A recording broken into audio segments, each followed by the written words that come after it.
Hello guys, তো বাড়িতে বসে খুব বোর হচ্ছিলাম, তখনই তনুদি ফোন করে বললো যে আজকে বাগদাতে নাকি হাটবার। তো সেই জন্য নাকি বাগদাতে প্রায় 100-150টা দোকান এক জায়গায় বসে জামা কাপড়ের। তো ফাইনালি আমি দেরি না করে চলে গেলাম সোজা বাগদাতে এবং গিয়ে জামা পছন্দ করতে লাগলাম, যেহেতু আমরা সামনে ঘুরতে যাচ্ছি আমাদের কিছু জামা লাগবে। তো ফাইনালি এখান থেকে কিছু ওয়ান পিস দেখলাম এবং 3টে ওয়ান পিস নিয়েছি 3জনের জন্য। খুবই ভালো হয়েছে ওয়ান পিসগুলো। তো ফাইনালি তনুদি এবার কিনছি, তনুদির ওই ওয়ান পিসটা খুব পছন্দ হয়েছে, তনুদি নিয়ে নিল ফাইনালি। তো দোকানদার কাকু তনুদিকে ওইটা দিচ্ছিল।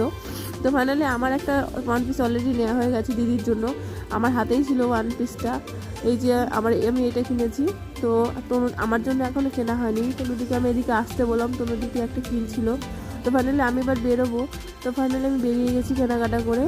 আমি খুব তাড়াতাড়ি গিয়েছিলাম এবং খুব তাড়াতাড়ি চলে এসেছিলাম। ফাইনালি চলো গাইস, নতুন আবার একটা ভিডিও